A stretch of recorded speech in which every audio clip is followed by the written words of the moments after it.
Bonjour, je vais vous parler aujourd'hui de Planner et des changements que Planner peut aider à mettre en place dans votre entreprise, dans votre organisation, que ce soit pour gérer des tâches plus efficacement, faire évoluer le mode de management.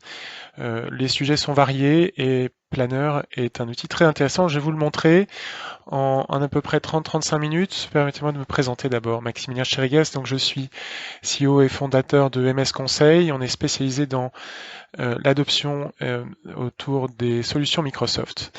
Et j'ai fondé la solution Skilleasy, qui est une plateforme d'adoption. Avec plein de contenu en 9 langues, notamment sur les outils Microsoft. Donc moi, ce qui m'intéresse particulièrement, c'est l'impact du digital sur les êtres humains, sur la façon dont les gens travaillent, la façon dont ils y interagissent. Et je voulais partager avec vous une citation que j'ai trouvée récemment, qui était une citation de Lao Tse sur le leadership. Un leader est plus efficace quand les gens savent à peine qu'il existe, quand son travail est fait, son but accompli, ses troupes pensent qu'elles l'ont fait elles-mêmes. Et ça, c'est très intéressant parce que il y a un peu de ça dans Planner. On va voir ensemble comment ça se passe. Alors d'abord, on va parler de la méthode japonaise qui a permis d'optimiser au début du XXe siècle la production des usines, la production en usine et les stocks, et comment ça s'est transféré, comment il y a une translation de ces méthodes dans l'optimisation des tâches au bureau. Je vais parler de Planner, je vous fais une démonstration de Planner. On va parler des prérequis et des limites pour s'assurer du succès de Planner, ça c'est important. Et puis on va parler des différents objectifs que vous pouvez avoir avec Planner. Il y en a deux. On en a en travaillant sur Planner, on en a identifié deux et c'est intéressant de voir justement comment bien différencier ces deux objectifs et comment bien différencier les méthodes pour atteindre ces objectifs qui sont complètement différentes les deux. Donc tout d'abord la méthode japonaise d'optimisation de la production des stocks, la production et des stocks qui s'appelle la méthode Kanban. L'idée c'était plutôt que de travailler en flux poussé où on produit sans vraiment compter les stocks qui arrivent. La méthode Kanban était une méthode de flux tendu où on a un retour sur on a une information sur le niveau des stocks disponibles et en fait les ordres de fabrication sont envoyés en fonction des commandes et en fonction des niveaux de stock. Donc le résultat, c'est qu'on a en mettant en place cette méthode, on a une réduction des stocks de 30% en moyenne, donc c'est faramineux, c'est important, ça fait plus d'un siècle que cette méthode existe. Et donc derrière, quand on s'appuie sur cette méthode, donc on la met en place au niveau dans les bureaux, ça peut avoir un intérêt. Et les premiers qui ont vu cet intérêt, finalement, ce sont les développeurs. Les développeurs qui avaient des batchs de développement à faire en méthode agile, qui avaient des développements à effectuer, et les développeurs prenaient les développements qui étaient demandés et ils les faisaient déplacer en fait d'un niveau à un autre, donc un niveau d'évolution d'un autre, enfin de développement, développer, tester, documenter, prêt à livrer, etc. Donc on a cette phase là, de ce suivi des tâches qui est déjà très très visuel, ça c'est très particulier de cet outil de suivi des tâches qui, comme vous le voyez, on n'a pas besoin d'un outil, les post-it sont très efficients pour ça, et donc très visuel, et puis les gens sont autonomes, c'est-à-dire que c'est pas un manager qui gère les tâches et qui les déplace d'une étape à une autre, ce sont les gens eux-mêmes qui produisent, qui font la production, qui font ce travail-là. Et ça c'est très intéressant de le noter, on en reparlera tout à l'heure. Quand on parle de la gestion des tâches, mais en fait, on le sait bien, c'est fait de façon très individuelle, avec les moyens du bord. On peut parler des post-it, la to-do list sur le papier, les tâches dans la messagerie. Le fichier Excel, quand on tente de faire quelque chose en commun, avec plusieurs personnes, alors le problème, c'est qu'on a un fichier Excel par projet, et donc on se retrouve avec plein de fichiers Excel, et il n'y a rien qui est forcément mis à jour. En revanche, là où c'est mis à jour, c'est dans sa tête, mais c'est pas forcément la meilleure, la plus optimale de gérer des tâches, surtout quand les tâches sont faites à plusieurs. Et c'est ça ce qui est très très important aujourd'hui, c'est que on travaille de plus en plus avec d'autres personnes, on travaille de plus en plus en mode projet, et donc les deux enjeux sont d'avoir des tâches, enfin de pouvoir suivre des tâches de manière très visuelle, très conviviale, et puis aussi de savoir en fait où en sont les autres. moi, si je travaille avec 10 personnes sur 3 projets différents, je dépends probablement des tâches des autres. Et où en sont les gens? Est-ce qu'ils avancent sur leurs tâches? Si je les flique, ça va pas être productif. Si j'attends qu'ils me donnent de l'info ou de me dire qu'ils ont terminé la tâche, ça va pas non plus, ça risque de pas être productif. Euh, et donc ça, c'est vraiment un enjeu très important. Et c'est là où Planner est très intéressant sur les deux axes d'amélioration, du côté visuel et du côté visibilité sur les tâches des autres. Eh bien ça, c'est Planner. Planner, donc c'est un outil d'Office 365, c'est accessible à partir de la petite mosaïque, je vous ferai une démonstration tout à l'heure. Hein. Et en fait, on a différents plans. Donc là, ce sont les différentes équipes dans lesquelles je travaille. Donc je suis avec l'équipe commerciale, avec l'équipe marketing avant-vente, avec la plateforme, l'équipe de production de la plateforme Skilleasy, l'équipe de formation, etc. Et donc je peux voir très facilement, très visuellement, où en sont chacune de ces équipes. Et là, je vois par exemple benchmark collaboratif un peu à quelques tâches qui sont en retard. Et là, voilà, c'est très facile, ça permet de suivre les différentes équipes. Et quand on clique sur un des plans, on a un suivi des tâches qui va se faire ici de manière compartimentée. Là, c'est la liste des actions à faire. Par exemple, ça a été choisi comme ça, hein, personnalisé comme ça. Là, c'est sur messaging et branding. Là, c'est launch events. Voilà, on va avoir ça. Très visuellement, on va voir quels sont ceux qui vont être en retard. Voilà, il y a des petites informations qui sont disponibles. Et vous allez voir dans la démonstration que que finalement, l'outil est très très bien fait. Allez, on y va. Je vais vous montrer l'outil en tant que tel. Donc là, typiquement, voilà, je suis dans Planner. J'ai accédé à Planner à partir de cette mosaïque ici. Voilà, ici Planner est accessible et quand je clique sur Planner ici, j'arrive sur cette interface-là où, comme je vous le disais, j'ai différents plans des équipes que je suis. Là, typiquement EMS Marketing Team, on ne suit plus ce plan. On s'est organisé différemment. Donc derrière, je peux supprimer des favoris. Et là, c'est plus accessible à ce niveau-là. Ça va être accessible ici, où j'ai tous les plans auxquels j'ai accès. Voilà. Et quand je clique sur un des plans, eh bien, je vais arriver à ici un plan de ce type. Donc là, c'est un vrai plan pour un projet que l'on fait. C'est un projet d'accompagnement autour d'Office 365 pour un client dont on a changé le nom. Et en fait, on voit qu'il y a différentes personnes qui sont impliquées et différentes personnes ont des tâches à réaliser. Et ces personnes-là font partie de l'équipe qui a accès à ce plan. Donc là, j'ai toute une liste de personnes qui ont accès à ce plan. On est beaucoup dans la production de contenu avec vous voyez, on a des productions de contenu en différentes langues. Il y a énormément de productions de contenu qui sont mises sur notre plateforme Skilleasy. Et donc, ça c'est intéressant parce que je peux voir aussi, on voit l'attribution des tâches, mais aussi on peut voir la notion de compartiment. Et donc, si je veux voir sur la notion de compartiment, voilà, les compartiments, là, on a choisi la notion de langue. Voilà, français, anglais, chinois, japonais. Et donc là, on est en train de travailler l'équipe est en train de travailler sur ces langues-là. Maintenant, je voudrais vous montrer très simplement comment on crée une tâche. C'est très, très facile. Donc là, je crée le titre de la tâche.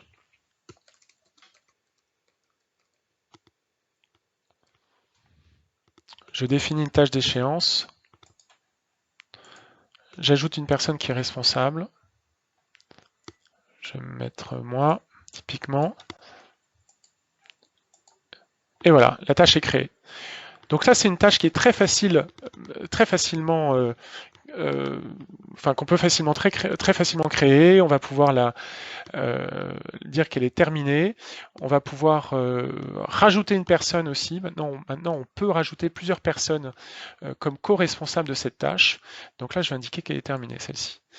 Mais vous voyez ici qu'il y a des tâches qui sont plus complètes. Ici, j'ai un détail. Et quand, par exemple, ici, j'ai planifié le prochain codir, donc c'est une une tâche que j'ai faite juste pour le test d'aujourd'hui, eh bien, je peux valider mes tâches. Et là, mes tâches secondaires disparaissent automatiquement. C'est très très simple.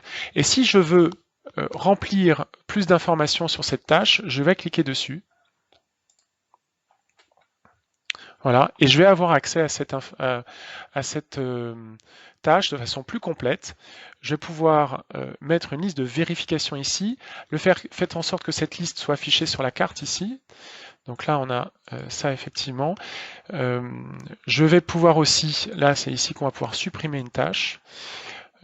Vous avez des couleurs ici, et d'expérience, les couleurs sont peu utilisées. Là, vous voyez, l'équipe a essayé d'utiliser les couleurs par langue.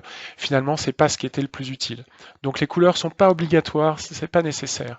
Vous pouvez rajouter des descriptions, vous pouvez rajouter un lien, une pièce jointe. Quand vous rajoutez une photo comme ça, elle va aussi pouvoir se rajouter sur la première page. Et puis après, vous avez un suivi de tout ce qui s'est passé dessus et pouvoir, toutes les activités qui ont eu lieu autour de cette tâche. Et puis, il va y avoir vous allez pouvoir rajouter un commentaire. Ou plutôt, voilà, vous allez rajouter un lien vers le document.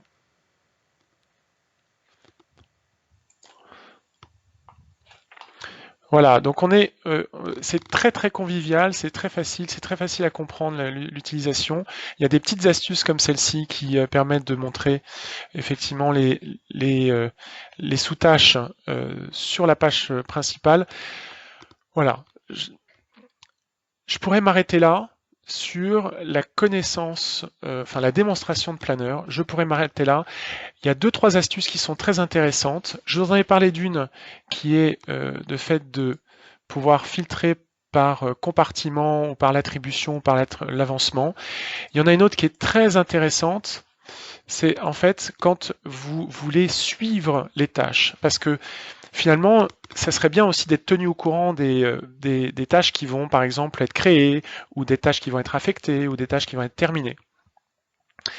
Et là, il y a un faux ami. Le faux ami, il est là. Vous cliquez sur les 3 petits points. Et ici, s'abonner aux mises à jour. C'est un faux ami. Parce que là, c'est vraiment pas ce qu'il faut faire. C'est vraiment pas ce qu'il faut faire parce que ça va prévenir tous les gens qui sont connectés ici, tous les gens qui sont membres, dès qu'il y a une modification dans n'importe quelle tâche de ce plan. Ça veut dire que si vous modifiez par exemple, s'il y a une faute d'orthographe que vous modifiez dans une tâche, tout le monde va recevoir un mail. C'est vraiment pas possible. Aujourd'hui, c'est comme ça que ça fonctionne. Ça n'est pas possible c'est pas utilisable aujourd'hui. Il y aura probablement des évolutions, des corrections de la part de Microsoft, mais aujourd'hui, alors je corrige, c'est pas pour une mise à jour pour tous les membres, c'est pour une mise à jour individuelle. Donc moi, je pourrais m'abonner individuellement à toutes les mises à jour. Donc il faut surtout pas faire ça. Il faut aller dans modifier le plan. Et dans modifier le plan ici, je me retrouve avec cette interface-là. Et là, par défaut, cette case n'est pas cochée. Et donc, si je coche cette case, tous les gens vont recevoir des notifications uniquement lorsque une tâche va être affectée et lorsque une tâche va être terminée. Et là, c'est important pour que toute l'équipe sache qu'il y a une tâche qui est affectée et une tâche qui est terminée. Et là, c'est intéressant. Voilà. Donc là, c'est important. C'est important de bien avoir ça en tête et de bien pousser les bonnes pratiques qui est d'aller dans modifier le plan. Modifier le plan, c'est uniquement fait pour les gens qui sont administrateurs et donc pour simplifier, ces gens qui auront créé le planeur. Et ceci, ça sera ces personnes-là pourront modifier un plan. Autrement, si vous n'avez pas créé le planeur, si vous n'avez pas créé ce plan, vous ne pourrez pas modifier ce plan par défaut. Il y a d'autres moyens après pour avoir plusieurs personnes qui peuvent modifier un plan, on pourrait en reparler. Donc voilà, ça c'est une autre astuce qui est très importante de savoir et qui n'est pas forcément évidente. Il y a une autre info qui est intéressante, c'est quand vous retrouvez en fait à cliquer sur graphique ici. Donc si on clique sur graphique, c'est intéressant parce qu'on va avoir une vue beaucoup plus visuelle. des tâches qui sont en cours en fonction des personnes. Et donc là, je vois les tâches qui ne sont pas commencées, qui sont en retard, qui sont en cours, qui sont terminées. Mais là, je vois que Laurence, qui était malade la semaine dernière, mais elle a du retard. Donc, c'est normal, c'est compréhensible. Je peux voir ça et je peux aussi faire un rattachement par échéance. Et ça, c'est ce qu'on fait typiquement quand on a des réunions de projet ou des réunions d'équipe.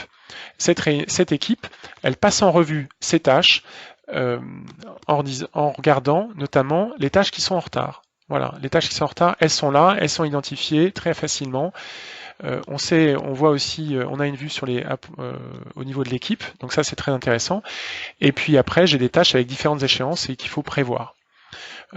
Donc ça c'est intéressant dans un mode, j'insiste bien, dans un mode de suivi de projet ou suivi d'équipe, où on commence une réunion d'équipe et on va avoir cette vue-là, ça peut être intéressant aussi. Dernier point, si je reviens sur la communauté, enfin sur le plan, ici je vais prendre cette interface-là. Sur le plan, in fine, ce qui est intéressant, c'est que vous allez, en cliquant sur les trois petits points-là, vous allez avoir accès à plein d'autres fonctionnalités. C'est quelque chose qu'il ne faut pas pousser au début, on ne propose pas de le pousser au début, ça crée trop de complexité. Déjà que les gens apprennent à utiliser Planner et à travailler ensemble et à travailler plus efficacement avec Planner. Mais en parallèle, alors soit les gens ont déjà maîtrisent déjà la notion de groupe, ils utilisent déjà la notion de groupe d'Office 365, plus précisément les groupes Outlook dans Office 365, avec des conversations, des calendriers, les membres, des partages de fichiers et un bloc-notes qui est accessible dans OneNote aussi. Tout ça, c'est créé par défaut. Donc si vous créez un nouveau plan, tout est créé par défaut et en fait derrière, il y a un nouveau groupe qui est créé. Donc les gens peuvent, à partir de cette interface-là, ils peuvent aller, par exemple, ils peuvent partager des fichiers avec la même équipe ici. Et cette équipe, évidemment, vous pouvez très bien faire en sorte que seule cette équipe ait accès à l'information. Ça, c'est dans modifier le plan, vous pouvez le rendre public ou pas. Et donc, vous allez pouvoir vous assurer que un groupe de personnes puisse suivre ces tâches, puisse partager des documents, puisse avoir des conversations. Tout ça, c'est la notion de groupe. Et ça, c'est très très important, c'est très intéressant d'avoir cette vue-là à la fois dans Office 365, dans Planner, et que ça soit cohérent et que vous puissiez faire le lien entre un plan et un groupe dans Office 365. Voilà, j'ai terminé la démonstration en tant que telle de Planner. Donc vous avez vu, il y a peu d'interfaces, il y a peu de fonctionnalités. L'enjeu, il n'est pas forcément là, comme vous pouvez vous en douter. L'enjeu, il est surtout dans la façon de travailler ensemble. Et cette façon de travailler ensemble, on va y revenir là maintenant, parce que c'est ça un des sujets qui est le plus important. Alors, comment réussir cette transformation? Déjà, il faut connaître les prérequis. Il faut connaître les limites de Planner. Les limites, je vous ai parlé d'un côté, il y a des connexions avec Office 365 qui sont très intéressantes. Je vous ai parlé des groupes. Maintenant, malheureusement, on nous le demande souvent, est-ce qu'il y a un lien entre les tâches Outlook et les tâches Planner? Non. Il y a eu un choix de l'éditeur de ne pas lier Outlook et Planner. Donc, par exemple, si vous créez une tâche, vous ne pouvez pas transformer cette tâche vous ne pouvez pas transformer cette tâche en rendez-vous dans votre agenda. Peut-être qu'un jour, ça pourra être fait, ça sera fait, mais pour l'instant, n'y comptez pas. Ça peut gêner certains, mais franchement, Planner seul, c'est déjà un outil très très très puissant. Et on voit aussi la volonté de la part de Microsoft de ne pas emmener tout le monde dans la messagerie. On a une sorte de deux mondes. Il y a le monde d'avant avec la messagerie et le calendrier qui est géré de façon classique. Et puis Planner et les groupes, et aussi Teams, évidemment, qui apporte énormément de complémentarité. Maintenant, les interactions concernant groupe, Teams et OneNote, il faut bien faire la différence. Aujourd'hui, et je dis bien aujourd'hui parce que c'est susceptible d'évoluer, quand vous créez un plan, c'est facile de retrouver les groupes. Je vous l'ai montré, il suffit d'aller sur un plan, il y a trois petits points, vous cliquez sur les trois petits points et vous accédez aux différentes interfaces classiques des groupes. Maintenant, si vous êtes dans un groupe, dans certaines interfaces, je ne vais pas rentrer dans le détail aujourd'hui, mais dans certaines interfaces des groupes, ça va être très dur d'accéder au plan. Donc c'est dommage si vous utilisez très intensivement un plan avec, une équipe et que vous emmenez les gens dans un groupe. S'ils ne maîtrisent pas très bien les groupes, ils risquent de se perdre et de ne pas retrouver les plans. Aujourd'hui, l'ergonomie n'est pas optimisée entre les deux. De même que quand vous avez un plan, ici, vous créez un plan. Si le plan est créé, derrière, il y a le groupe qui est créé. Et vous allez pouvoir accéder à ce plan dans Teams. Ça, il n'y a pas de souci. En revanche, si vous créez un Teams, vous allez par défaut avoir un plan dans Teams qui ne sera pas visible ici. Donc attention au fait qu'il n'y aura pas le plan qui sera dans Teams avec toutes les actions, le suivi des tâches dans Teams ne sera pas vu dans cette synthèse-là. Ça, c'est dommage. Aujourd'hui, ça ne l'est pas encore. On l'a pas. Ça va peut-être évoluer. On s'y attend. On l'indiquera sur notre compte Twitter et sur le compte EMS Conseil sur LinkedIn. On vous informe de ces grands changements régulièrement. Il y en a un d'ailleurs récemment qui a eu lieu. C'est le fait que maintenant, Planner peut être utilisé avec des personnes externes. Donc ça veut dire que ce suivi des tâches, vous pouvez le faire sur un projet avec des personnes externes qui ont un compte Office 365. Ça, c'est très intéressant. Ça date d'il y a une à 3 semaines. On vient de s'en rendre compte là maintenant. Concernant OneNote, c'est comme les groupes, sauf que voilà, vous créez un plan, vous pouvez accéder à un OneNote, mais vous êtes dans OneNote, vous n'allez pas pouvoir aller dans Planner. C'est beaucoup moins gênant que ce qui se passe sur les groupes ou ce qui se passe sur Teams. Voilà, ça c'est un peu secondaire. Au niveau des fonctionnalités, il y en a une qui peut manquer aussi quand on parle de suivi des tâches, c'est le fait d'avoir un diagramme de Gantt et de relier des tâches pour pouvoir faire en sorte que quand une tâche se décale, la tâche suivante se décale. Ça n'est pas le cas. Et encore une fois, l'enjeu ici de l'éditeur Microsoft, c'est vraiment d'avoir une interface simple, facilement adoptable pour que les gens travaillent plus efficacement. Donc oui, il y a des choix aujourd'hui qui sont faits de cette manière-là, et à la limite tant mieux parce que ça permet de se pencher sur les enjeux de transformation de la façon dont les gens travaillent. Et je vais y revenir après. L'accès à Planner à partir des licences Office. Alors concrètement, ça je vous dis ça pour ceux qui connaissent l'environnement Office 365 et qui ont des problématiques de licence ou qui se posent des questions, mais qui va accéder à Planner?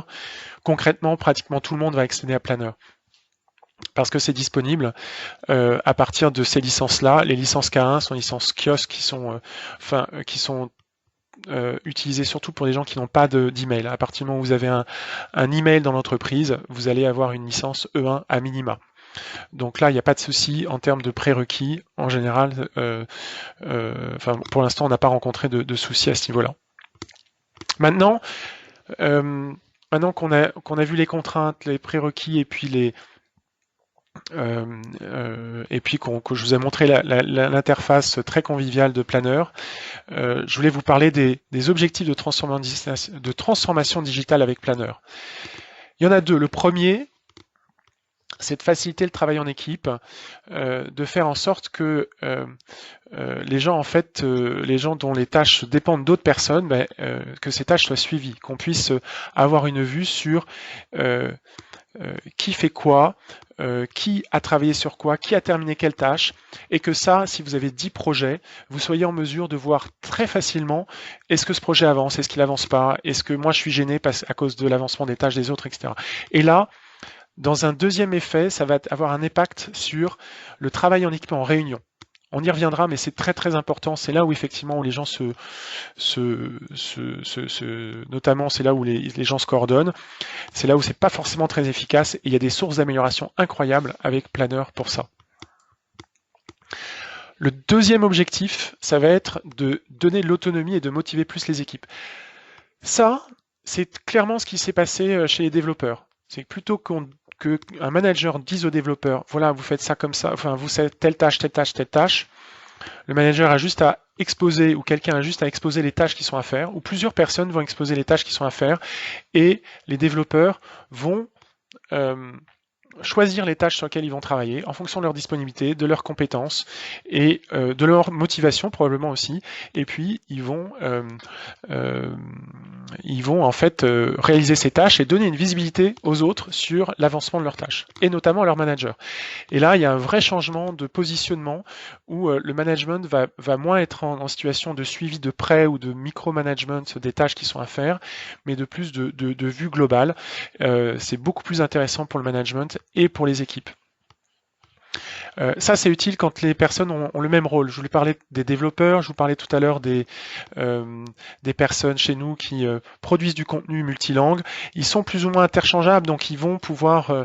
et puis, ils ont besoin les uns des autres. Donc, ces tâches, le fait de réaliser des tâches communes avec des gens qui sont interchangeables, ça, c'est très intéressant de l'utiliser dans les équipes. Voilà. Donc, gestion des tâches dans un groupe de personnes qui vont être plus autonome, optimisation des réunions, suivi des tâches, voilà les deux sujets. Si on revient sur ce premier sujet de faciliter le travail en équipe, concrètement, on va être en mesure de limiter les fichiers Excel de suivi et pour avoir un suivi dans Planner. Donc à partir du moment où vous voyez encore des suivis d'activités, de décisions, actions, on va transformer ça finalement en plan dans Planner. Ça, c'est vraiment le premier impact. Et ce qui est important, c'est de comprendre que pour mettre ça en place, on a 3 étapes. La première, c'est de mobiliser les managers. Les managers sont dans toutes les réunions. À partir du moment où vous mobilisez les managers, tout le monde va suivre. Donc ça, c'est une première étape qui est, ça leur parle directement, ils vont être directement concernés, et derrière, ce seront les premiers sponsors dans les réunions, pour s'assurer que en début de réunion, on ouvre Planner, on fait la revue des tâches qui étaient prévues dans la réunion précédente, on regarde où on en est, on décale les échéances des tâches qui ne sont pas faites, et puis ensuite on continue à retirer ou rajouter des tâches qui sont à prévoir. Ça, c'est vraiment exemplaire comme manière d'agir dans une réunion. Et ça, les gens comprennent très bien l'intérêt. Et donc, si vous communiquez sur le changement et sur l'intérêt de ce changement, d'utiliser Planner et de l'utiliser notamment en début de réunion, en début de chaque réunion, les gens vont adopter cet usage. Donc c'est mobiliser les managers, communiquer sur le changement et sur son intérêt, et puis ensuite on va ancrer ce nouveau mode de travail dans les habitudes, parce que c'est pas parce que tout le monde est d'accord sur le changement que les gens vont le faire. Chasser le naturel et revient au galop. Donc former le management, former les personnes qui travaillent en mode projet. Il n'y a pas besoin de faire quelque chose de très compliqué, vous l'avez vu au niveau Planner. Nous, on a quelques contenus dans Skilleasy qui permettent de pousser ça. Et puis, il y a aussi des prises de conscience que les gens se disent oui, ok, on y va, on va changer de comportement. Et puis aussi, promouvoir les bonnes pratiques à adopter en réunion. Ça peut être typiquement mettre des affiches dans les salles de réunion, avoir des accompagnements qui sont pérennes dans le temps pour que les gens n'oublient pas ces habitudes-là quand il y a des nouveaux arrivants ou quand il y a un nouveau manager, etc. Voilà. Et là, les équipes et les réunions sont vraiment plus efficaces. Ça, c'est vraiment avéré, on le voit bien. Et on ne perd plus, ce qu'on s'en rend compte, c'est qu'on perd plus on perd plus de temps en réunion, on est beaucoup plus efficace à traiter à prendre des décisions, à identifier les tâches qui doivent être faites pour la session suivante, la réunion suivante. Et puis on va arrêter d'oublier des tâches qui avaient été mises de côté, on y avait pensé, c'était gardé dans le compte rendu, mais finalement personne l'avait fait, c'était mis aux oubliettes. Donc là, les tâches sont toujours visibles et donc il y a un vrai suivi qui est fait en réunion. Ça, c'est pour ce premier objectif.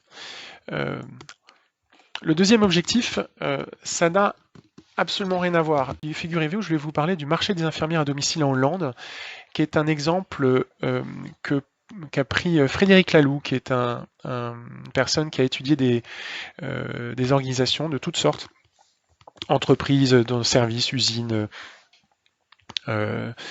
écoles et autres, et qui prend cet exemple-là notamment pour parler de sa vue des entreprises dites libérées et qui a écrit un livre Reinventing Organizations. Et ici, vous avez Buurtzorg qui a en l'espace de 10 ans, est passé de 6 à 10 000 personnes. Ils ont 70% de part de marché en Hollande et ils ont réduit de 60% les coûts d'intervention pour les infirmières à domicile. Pourquoi? Parce que en fait, tous les modèles traditionnels étaient des modèles de contrôle des tâches, d'automatisation des tâches. On avait un centre appel pour faire en sorte qu'il y ait toujours que pour automatiser le remplissage, enfin pour optimiser pardon le remplissage des agendas des infirmières. Donc les infirmières n'étaient plus avec les mêmes patients. Il y a une normalisation du temps passé. Il y a eu un bureau de planification pour planifier les tâches en fonction du temps prévu pour chaque tâche. Et là, tout le monde était insatisfait, que ce soit les patients qui voyaient des infirmières très en urgence, qui avaient jamais le temps et tout, et puis des infirmières qui étaient sous stress constant. Et c'est là où Buurtzorg a fait vraiment les choses différemment. Alors, toutes ces mesures sont vraiment enfin, la comparaison ou la référence à Planner a ses limites, c'est-à-dire qu'il y a énormément de choses que Buurtzorg a mis en place pour transformer ce paradigme et faire en sorte d'atteindre 70% de part de marché. Ceci étant dit, il y a Planner est vraiment dans cet esprit-là, ça peut être vraiment dans cet esprit-là de responsabiliser les gens, et il y avait effectivement de rendre les gens plus autonomes, et pour 10 000 personnes, il y a à peu près 30 personnes au siège, et sinon ce sont des groupes de 10 personnes qui travaillent entre elles, et qui sont autonomes. Voilà, qui sont autonomes et qui ont une sorte de coach à la place d'un manager hiérarchique directionnel.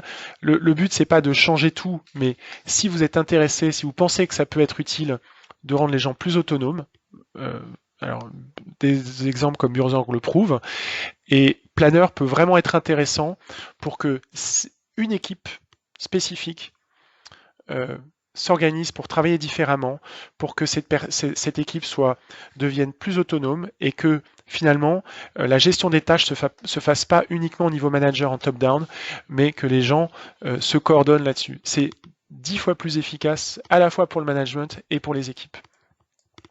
Et pour faire ça, on est sur une optimisation de process beaucoup plus classique où il faut identifier un sponsor métier et les équipes concernées. Il va falloir aider à reconfigurer le processus. Il va falloir coacher les équipes. Et là, on est sur une amélioration de processus, donc ça va être beaucoup plus facile de mesurer les gains que sur le premier objectif. Et il faut aller les chercher parce que c'est pas évident de changer de méthode de travail. Et ensuite, pour embarquer tout le monde, enfin d'autres équipes, eh bien, c'est important de féliciter ces gens qui ont réussi cette transformation et de communiquer sur leur réussite. Et là, après, avec ces boucles vertueuse, ça va être de plus en plus facile de mettre en place ces changements et de faire adopter Planner pour que des équipes soient plus autonomes dans la gestion des tâches. Voilà, donc on est vraiment sur deux objectifs différents. On va optimiser les réunions de façon transversale, et si possible de manière virale dans toute l'organisation. Et là, ici, on va travailler équipe par équipe et on va travailler sur leur processus. Et derrière, c'est Planner, c'est la gestion des tâches aussi. Voilà, j'ai terminé pour ce webinaire. Si ce webinaire vous intéresse, si cette vidéo qui sera disponible vous intéresse, n'hésitez pas à la partager au sein de votre entreprise. N'hésitez pas à partager aussi sur les réseaux sociaux. Et puis, nous pouvons vous aider si vous avez autour d'Office 365 ou autour de Planner, si vous avez besoin d'optimiser cette gestion des tâches, de faire en sorte de vous assurer que les gens adoptent vraiment Planner, ne s'arrêtent pas au milieu à j'apprends un nouvel outil, mais en fait les bonnes pratiques, je vais pas prendre le temps de les mettre en place et surtout de les partager avec l'équipe, avec le management. C'est souvent ça ce qui arrive et c'est là où on a de la valeur ajoutée. Évidemment, quand il s'agit de faire évoluer une équipe dans son mode de management pour rendre les équipes plus autonomes, on peut vous aider là-dessus. Et puis, il s'agit aussi de diffuser ces bonnes pratiques de façon pérenne. Et là, notre plateforme Skilleasy avec notre contenu en 9 langues peut vous aider, notamment sur Planner. Je vous remercie pour votre écoute, pour votre intérêt. N'hésitez pas à vous rendre sur notre compte Twitter ou LinkedIn, EMS Conseil. Et à bientôt pour un autre webinaire. Au revoir.